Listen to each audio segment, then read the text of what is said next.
frappe France dégage, avec tout le respect que je vous dois, parce que vous avez mené des combats nobles, il faut le dire. Mais il y a un guerre français. Je ne vous ai jamais vu manifester devant la BCEAO, le siège de la BCEAO.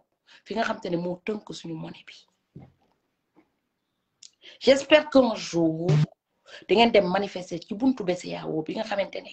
ñom ñoo tey teunk té soxlawu ngeen di pass BCEAO ci biir Sénégal la nekk. Le siège est à Dakar, à côté du port. Pourquoi vous ne manifestez jamais là-bas? Da ngeen bëgg xex français yi fa bi soxlawu ngeen di ñëw Europe. La porte du franc CFA mu ngi ci siège BCEAO bi loolu moko teunk. Le jour que vous aurez l'audace d'aller manifester devant le siège de la BCEAO, tout va bien comprendre. Vous avez tout compris. Wax ma leen agence des sièges bi nek port.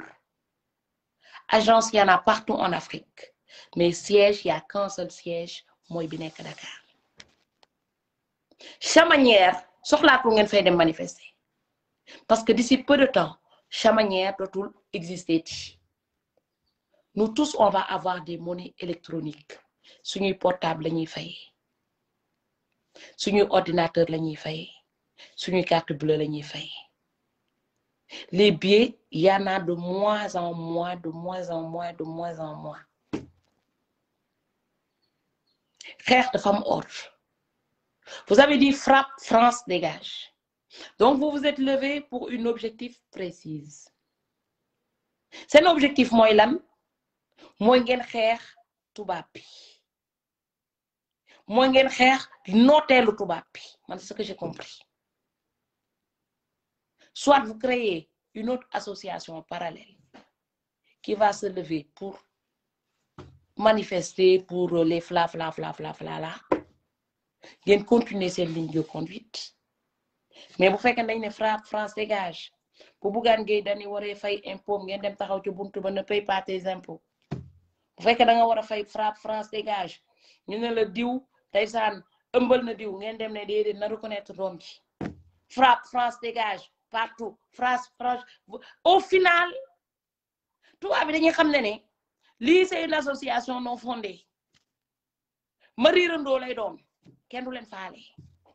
moo tax saay boo leen génnee kenn du leen faale. Tey dafa am nu ñuy xeexee xeex dafa war a am objectif du lu jóg rek ñi xeex ko moo tax di nga bi Barthélémy Diaz waxee ci Bougane Gueye Dany naan il est ni ñu koy waxatee il est solidaire à Bougane Gueye Dany ci ngeen waroon def marche arrière. Politicien ku mu solidaire rek am na lu tax. Il est solidaire à Bougane Gueye Dany qui paye pas ses impôts. Ko ngeen bëgg a dénk Dakar kooku de à part prononcer français amul dara lu mu leen mën a apporter dans la vie. Qui n'est que solidaire à la personne qui doit payer ses impôts? Barthélémy Diaz. Mais kooku yow mérite wu am maire de Dakar parce que amoo compétence bi au fait. Mais dans un pays où on fait que la promotion des nullards, les compétents se font dans la masse. Am ngeen ñu compétent de mais yéen mënoo leen gis ñu compétent yi parce que ki siw ngeen di voter doone xool ki compétent tubaab du voter ku siw bokk tubaab day dem xool ji bu ñu nee li diw lii la dañuy dem xool ji lan la dañuy xool meilleur profil meilleur CV. Yéen dañ leen nax dañ leen dëndëmal te politiciens yi xam nañ ne yéen ku siw ngeen di voter moo tax Youssou Ndour oser se présenter parce que ku siw visuel la ñuy voter ku siw ku ñëpp xam ku dàq sol grand boubou ku dàq musóoru ku dàq xeesal kooku la ñuy fal. Léegi nag tant que yéen doo leen dem ñu ne la diw dafa war a présenter wu mu siw bañ a siw. Ayez la curiosité d'aller regarder le CV de la personne, le parcours de la personne. Non, nous l'avons voté. Di nga bëss bo leen commencer def lool. Lool mo nek premier pas de développement intellectuel en Afrique. Motax ku siw lañuy sétane. ci ki siiw la ñuy wax nit yi xam nañ naka la ñuy def pour siiw c'est-à-dire da ngay sol yére bu rafet nga woo ñetti journaliste chaque semaine ngay wax ba ñëpp xam la après tu deviens célèbre hein? Même Mam elle est célèbre mais célébrité ne veut pas dire être compétent yéen boo foogee ne célèbre ak compétence c'est benn non non te Youssou Ndour il a une belle voix mais il n'est pas compétent en musique boo koy xool ak Akon ak keneen Akon li muy gagné ci benn cassette Youssou Ndour du ko gagné booy ñëwaatee plus haut ngeen dem ci Johnny Hallyday sama yaay day déglu Johnny Hallyday ñeneen ñi dañuy déglu Johnny Hallyday le monde entier écoute Johnny Hallyday dee na sax ñu koy continuer di ko fay kooku dafa nekk le top de top Mame Goor Diazaka moom kooku moom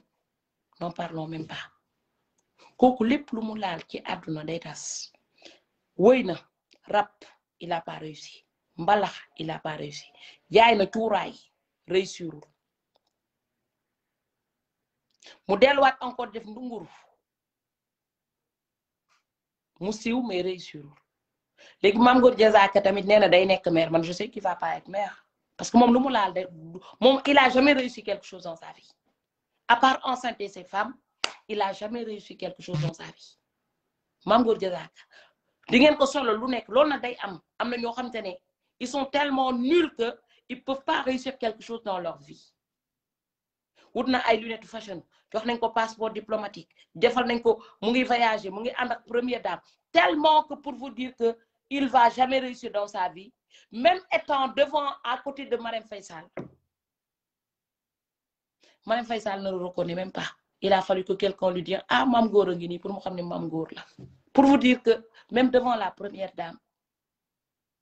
tellement qu'il n'est rien la première dame n'arrive même pas à l'identifier parmi les gens qui sont avec elle kooku wax ci moom perdre de temps la tey si on veut réussir dafa am fu ñuy jaar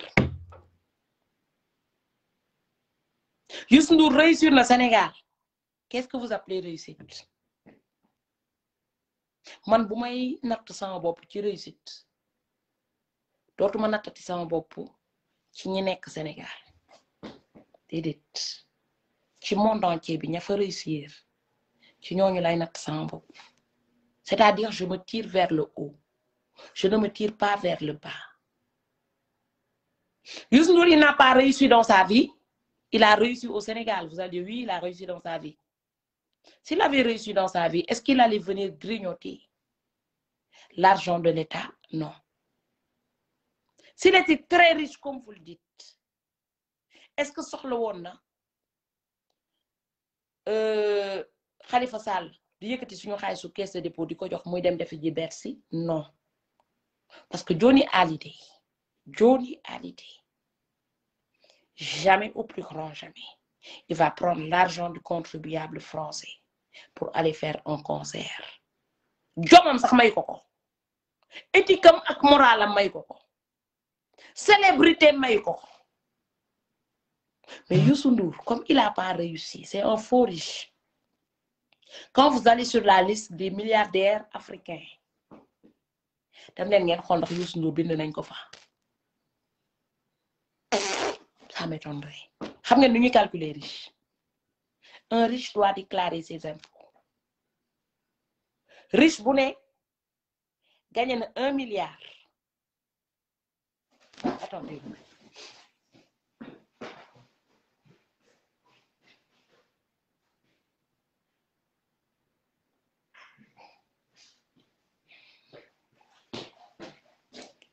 fii France riche bu gagné 1 milliard au minimum di nga fay 30% d'impôts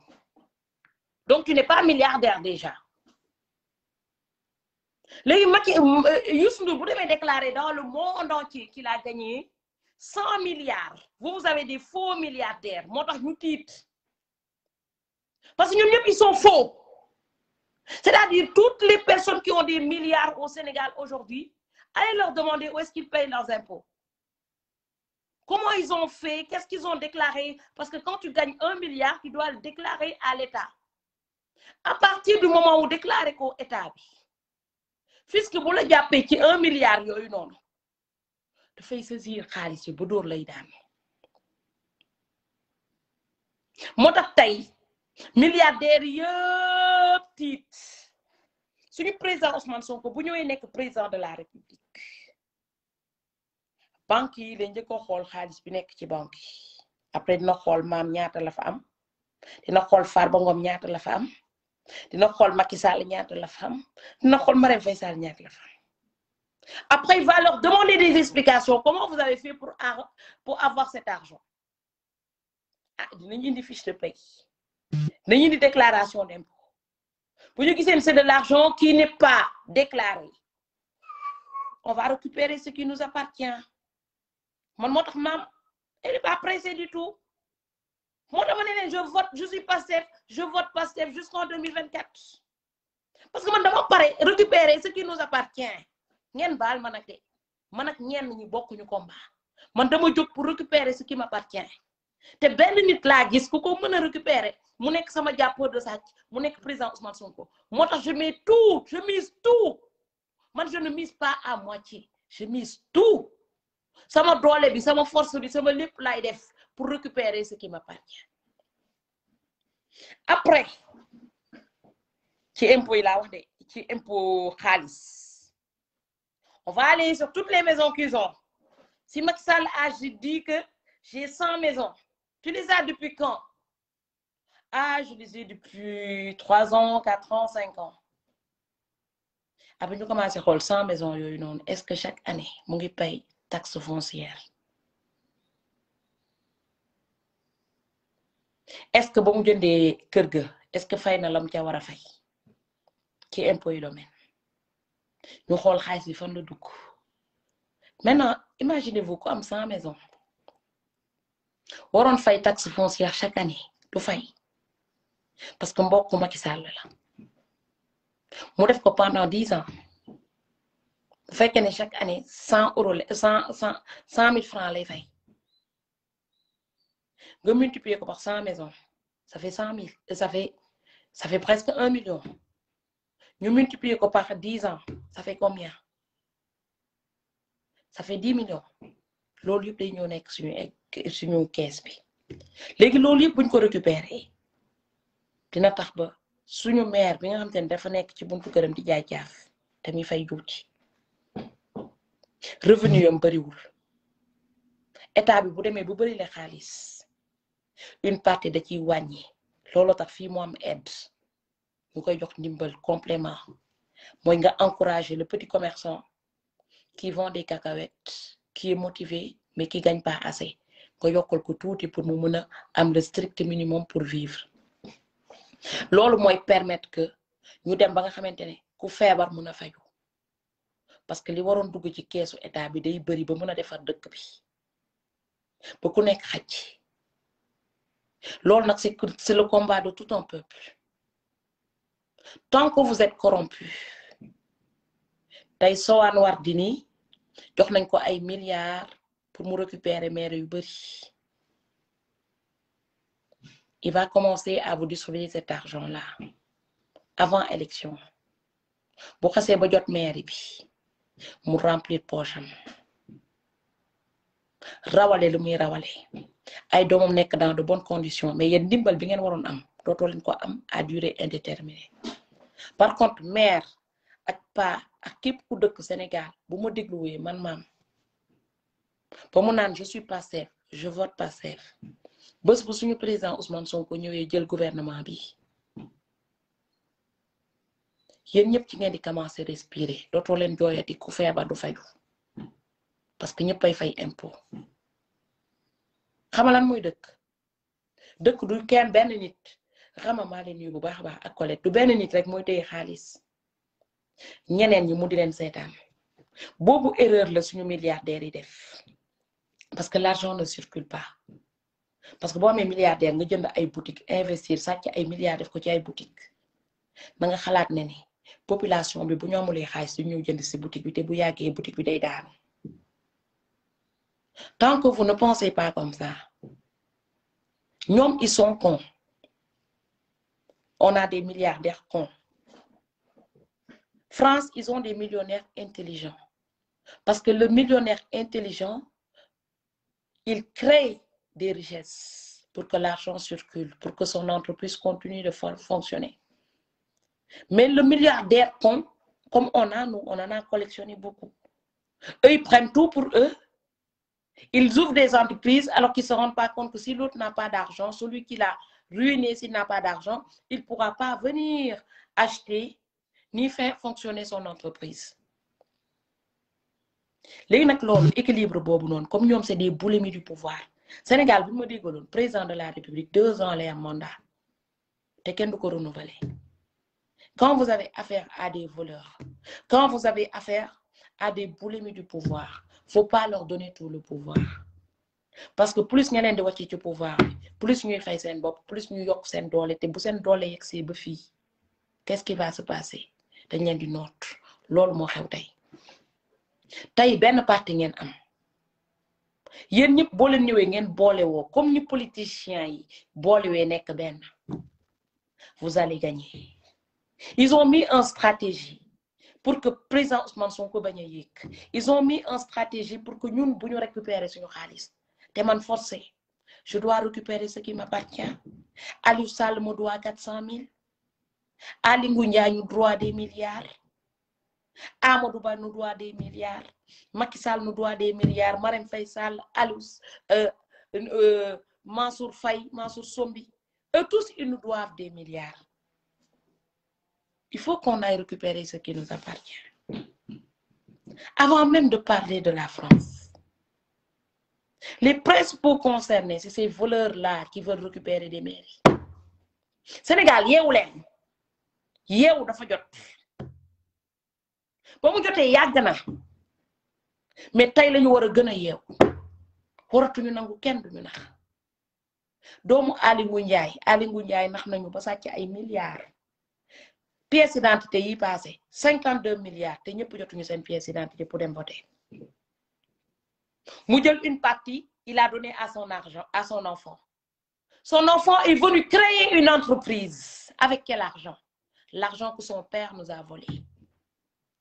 Et il va vous employer dans cette entreprise. Bu demandé bu Macky Sall tegee daan ci biir entreprise bi ñun ñu génne déedéet moom dafay employer ay nit. Un voleur qui emploie doit être sanctionné. Aussi bien qu'un citoyen normal qui emploie. Bàyyi leen nit ki bu sàccee ñëw defaral leen boutique ngeen ñëw di jënd ci boutique bi wala ngeen ñëw di liggéey ci boutique bi. tey loolu moo leen dal dañ leen di sàcc ñëw jënd ci ay boutique yéen ngeen ñëw di ci liggéey di ñëw di leen jàppale le blanc dénonce fii boo ñëwee ci tubaab bi boo ko sàccee ubbi ci boutique am na fula bu day ni ki du ñëw naan damay ñëw liggéey sa boutique de déedéet day dem police ñëw porter plainte yéen da ngeen waroon dem ca Bougane Gueye Dany ci buntu Bougane Gueye Dany ngeen tëggal ko ndaayaan foo jëlee sa xaalis bi fu mu jëlee xaalis bi il était le prête-nom de qui? Allez lui demander. Vous vous levez un beau jour, on va aller manifester pour Bougane. Mais où est-ce qu'il a trouvé cet argent-là? Man dinaa dem di manifester pour sàcc dafa fekk xamuma ko déedéet je manifeste pour une personne honnête que je présuppose être honnête. J'ai eu à manifester pour Khalifa Sall parce que je ne connaissais pas Khalifa Sall. J'ai eu à manifester pour Karim Wade parce que xaw ma woon man seen politique bi ñu koy def boobu France dama fekk mais bi ma demee ba sama bët yi ubbeeku vous n'allez plus me voir gâcher mon temps pour aller faire ça c'est des choses que je regrette heureusement ba benn yoon wala ñaari yoon laa ko mos a dem. On apprend toujours à connaître mais une fois qu'on connaît on doit plus se faire avoir dafa jot combat bi ñuy mener dafa jot ñu gagné ko par la force ci nga bu ñuy def lu ba suñu ba maire yi rëcc ñu delluwaat ci loxo politiciens yi on est mort faut pas que maire yi rëcc ñu ñun waa Pastef di delluwaat ci loxo politiciens yi na bopp yi mer na bopp yi mer na bopp yi mer na bopp yi mer man damay tuer les politiciens na bopp yi mer da ngeen mer génn leen boo leen di compter seen premier ennemi yéen politiciens yi tête de liste teg leen fa maam ni ngeen ne le dernier maillon à abattre c'est le président Ousmane Sonko boo leen ko waree abattre nii laay def ñu deewandoo ñun ñëpp comme da ngeen ñëw pour achever ñu yéen politiciens yi de la tête aux pieds man yéen ñëpp laa jël teg leen ci mbalit mi nara taal mbalit mi sax mu tàkk muy Macky ay nañu nekk benn on peut pas être un avec des voleurs comme Khalifa Sall on peut pas être un avec des voleurs comme Barth on peut pas être un avec des voleurs comme Sowadini c'est valable pour Macky c'est valable pour yéen ñëpp ñi nga xam te ne yéen a ngi fi woon depuis Senghor ba léegi dañuy dëggate dañ leen di dëggate nii ñi nga sama tànk ni mel dañ leen dëggate yéen ñëpp Sénégal yëpp bu ñu ma déggoon Sénégal yëpp bu ñu ma déglu woon dañ leen di teg nii rangale leen ràcc dégg naa ngeen dañu violent